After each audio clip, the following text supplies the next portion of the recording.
Hey, I'm Pete Murray, and this is BalconyTV Sydney, and this is my new track, Heartbeats.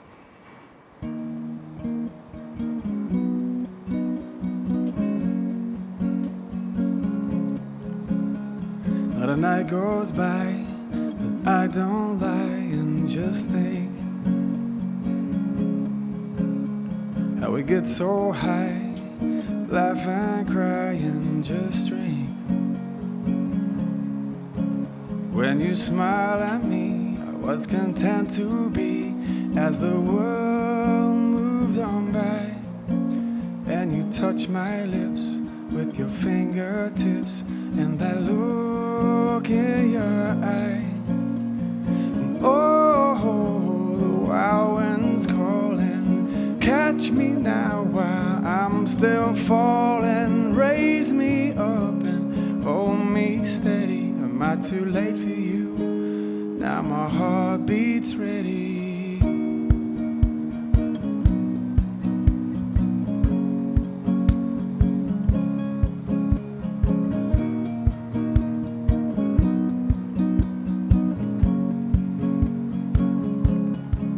Wish I could come to you, borrow time back to make you stay.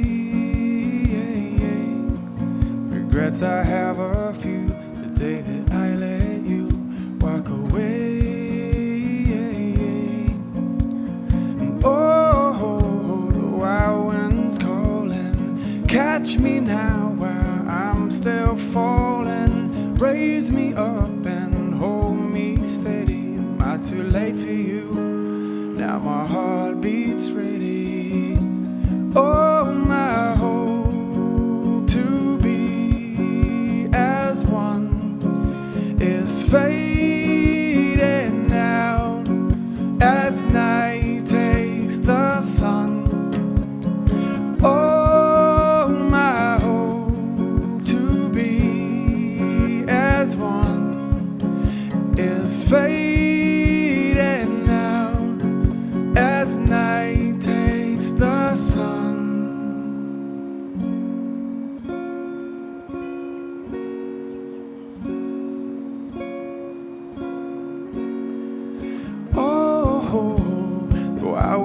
Calling, catch me now while I'm still falling. Raise me up and hold me steady. Am I too late for you?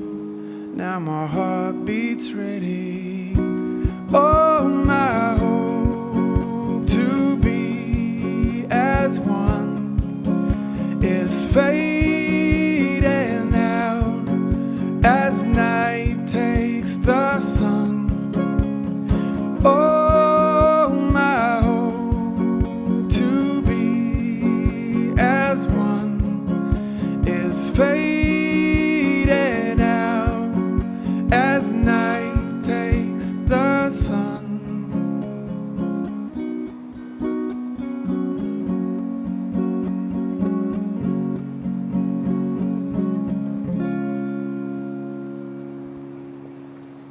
Amazing. Thank you, Pete. Thank you.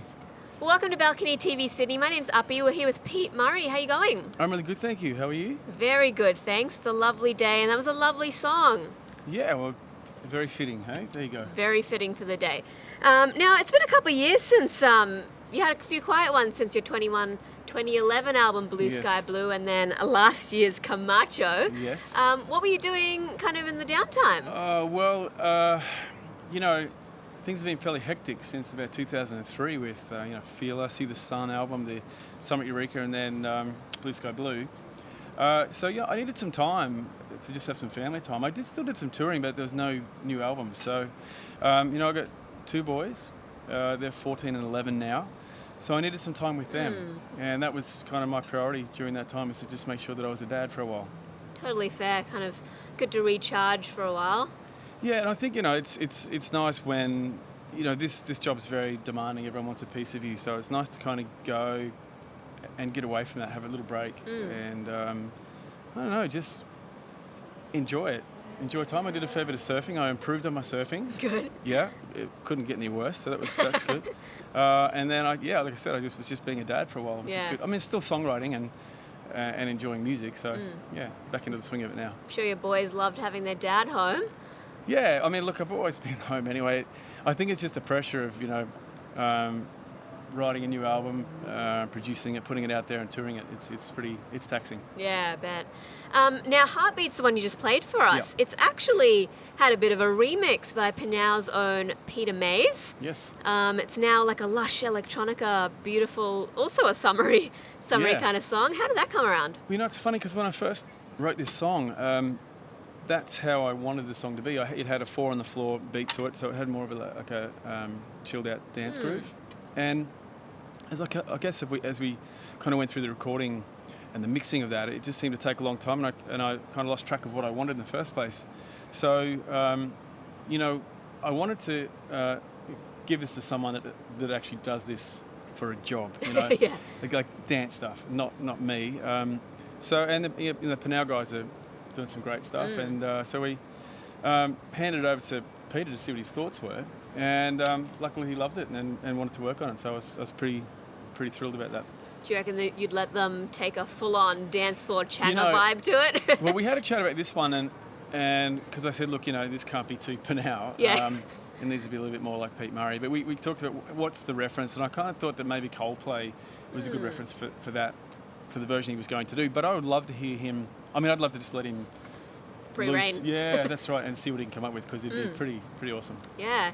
Now, you mentioned your old album's Feeler. So you've been at it for like 20 years or something now. Yeah, 50-something years now. 50-something. Yeah. No. Well, I'm 75 right now, so... Yeah.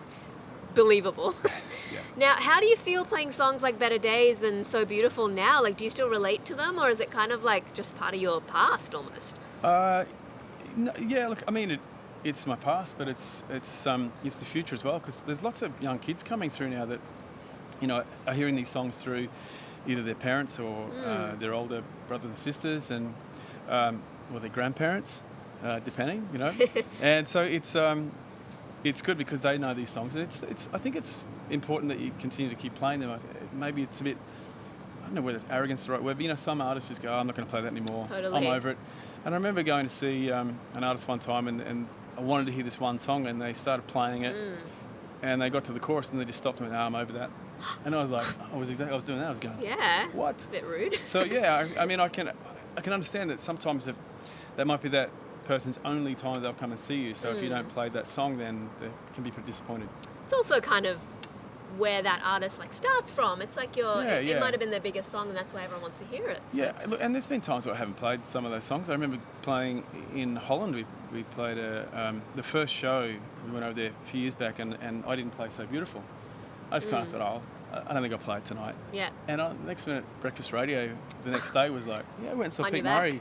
Yeah, it was great, but he didn't play So Beautiful, and so it became a big thing.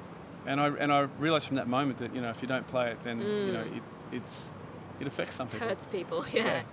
Now you're about to set off on a huge acoustic tour, late June to late August, I think. Yep. And you're going to be playing a bunch of really intimate venues and pubs and stuff. Yep. How do you feel about that, given that you've probably gotten used to big stages and festival stages? Look, it doesn't worry me how big the crowd is. I love doing big crowds, and I love doing small intimate shows, because I guess the benefit of doing a small show is if someone is in the audience and they yell something out to you, you can hear them.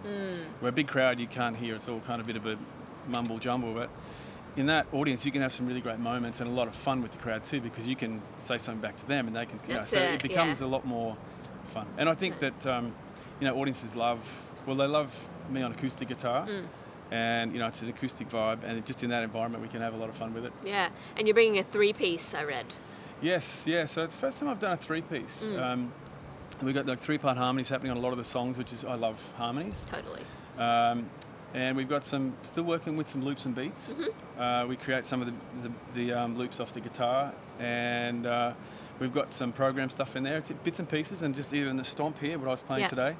And even some songs just are acoustic and 3-part harmonies, which is, I think, probably the nicest part of the show. Yeah. Just to break it down and have a song you can come out and you can do those 3-part harmonies. It's just that's beautiful. So nice to hear the harmonies ringing out through a venue as well, and people singing along. Yeah, well, that's the thing I find. It's when I first started, the singing along that shows has always been amazing. And that's something I really appreciate from my fan base, you know. Yeah. I remember the first time, actually the first show that I really remember of having any sort of success was pretty early on in my career because things kind of took off pretty quickly, but Bar Broadway was this venue and held about 400 people. I know that one. Yeah, and I rocked up there for this gig, and we'd been only played like a little bit, but been doing some shows where, you know, if you can get 50 people, that's a good crowd, you know. Suddenly there was a massive lineup from this hotel door all the way down. It would have been, I don't know, a kilometre? Like, Whoa. it was just ridiculous. Amazing. Maybe not. Maybe that's probably embellished that a little bit. It was a long way. But there was a lot of people, and, you know, I remember thinking, we're driving back to the venue, and I'm thinking, someone else is playing close to us tonight, and all the crowd's going to see them. And it turns out that they were there to see me. Very And from humble. that moment, yeah, well, I had no idea. So, but I remember going on stage, and I said to the boys, "Look, I'm gonna start this just solo, just to see what the crowd's like." And I came out and sang the song 10 Foot Tall, which is the last song on the Feeler album, which I didn't think anyone would really know. And I started that song, and everyone sang it word for word back. Beautiful. And I couldn't believe it. And the band were like peeping out behind the curtains and going, "Whoa, what is What's going going on?" on? Yeah. So, you know, it was a pretty exciting time. And from that moment, it's just been lots of singing along since that. Yeah. Well, thank you so much for joining us on Balcony TV Sydney, Pete. Thank you. Thanks for having me. Have an amazing tour. And thanks for stopping by. Catch you next week. Thank you.